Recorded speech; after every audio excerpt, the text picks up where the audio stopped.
এ হচ্ছে দৈনিক ইত্তেফাকে আজকের নিউজ। দেখুন, এজলাসে নেওয়ার পর ফুপিয়ে ফুপিয়ে কাঁদলেন দীপুমণি। তো এ হচ্ছে বর্তমান দীপুমণির পরিস্থিতি। আসলে তার পরিস্থিতি বর্তমানে খুব খারাপ, মানে সে খুব বর্তমানে ইমোশনাল হয়ে পড়েছে। আওয়ামী লীগ যত বড় বড় নেতা আছে তাদের ভিতরে সব থেকে বেশি ইমোশনাল হয়ে পড়েছে দীপুমণি। আসসালামু আলাইকুম ভিউয়ার্স, আশা করি সবাই অনেক অনেক ভালো আছেন। তো আজকে ইত্তেফাক পত্রিকায় গুরুত্বপূর্ণ একটি নিউজ প্রকাশিত হয়েছে দীপুমণিকে নিয়ে। আপনারা জানেন যে দীপুমণির 4 দিনের রিমান্ড মঞ্জুর হয়েছে, তো আজকে তার 2 দিন চলে।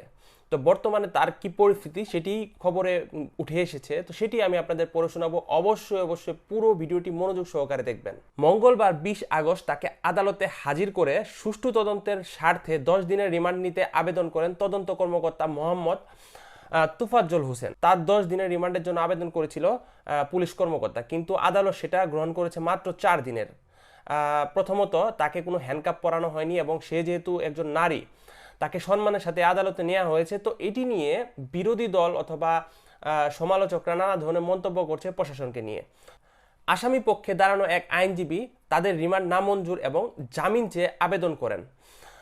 তো তার জামিনও চাওয়া হয়েছিল। আসামি পক্ষের মানে দীপুমণির পক্ষের একজন আইনজীবী তার জামিন চেয়ে আবেদন করেছিল, কিন্তু সেটাও নামঞ্জুর করা হয়েছে।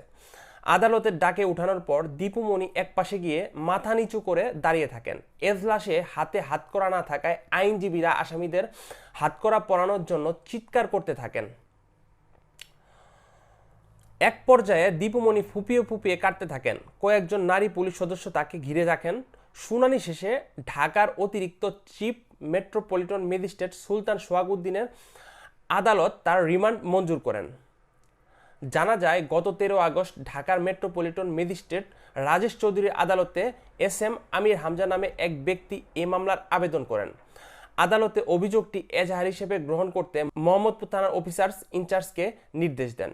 মামলার অন্য আসামিরা হলেন সাবেক পরিবহন ও সেতুমন্ত্রী ওবায়দুল কাদের, সাবেক স্বরাষ্ট্রমন্ত্রী আসাদুজ্জামান খান কামাল, সাবেক ক্রীড়া উপমন্ত্রী আরিফ খান জয়। মামলার অভিযোগে বলা হয়, সম্প্রতি চাকরিতে কোঠা সংস্কার আন্দোলনে হাজার হাজার ছাত্র জনতার মিছিল সমাবেশ করে শান্তিপূর্ণ মিছিলে দেশের বিভিন্ন এলাকায় নির্বিচারে গুলি চালানো হয়। বহু ছাত্র জনতা নিহত ও আহত হন।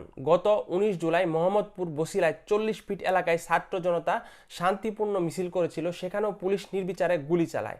রাস্তা পার হওয়ার সময় স্থানীয় মুদি দোকানি আবু সায়েদের মাথায় গুলি লাগে এবং তিনি ঘটনাস্থলে মৃত্যুবরণ করেন। মূলত এটি হচ্ছে ইস্যু, তাকে মামলায় এবং কাঠগড়ায় তোলানো। কিন্তু তার আরও অনেক অপকর্ম রয়েছে যেগুলো চাঁদপুরের মানুষ তার নির্যাতনে অতিষ্ঠ। মানে চাঁদপুরের প্রত্যেকটা মানুষ দীপুমণির উপর অতিষ্ঠ হয়ে পড়েছিল। তার কারণ হচ্ছে তিনি নাকি অনেক টাকা অবৈধভাবে ইনকাম করেছে এবং তার ভাই সহ মানে তার পুরো যে ফ্যামিলিটা, তারা চাঁদপুরের মানুষকে মানে অনেক হয়রানি করেছে। তো এগুলোর উপর ভিত্তি করে কিন্তু এই মামলাটি না, এই মামলাটি মূলত ছাত্র আন্দোলনে যারা নিহত হয়েছে মোটামুটি সব নেতাদের উপরে কিন্তু একই মামলা জারি করা হয়েছে। তো দীপুমণির এই পরিস্থিতিকে আপনারা কিভাবে দেখছেন তা অবশ্যই অবশ্যই কমেন্ট করে জানাবেন। আর এমন আরও গুরুত্বপূর্ণ নিউজগুলো ভিডিও আকারে পেতে আমাদের এই ইউটিউব চ্যানেলটিকে অবশ্যই অবশ্যই সাবস্ক্রাইব করবেন এবং আমাদের একটি পেজ রয়েছে সেটিও অবশ্যই অবশ্যই ফলো করবেন। সবাইকে অসংখ্য ধন্যবাদ পুরো ভিডিওটি দেখার জন্য।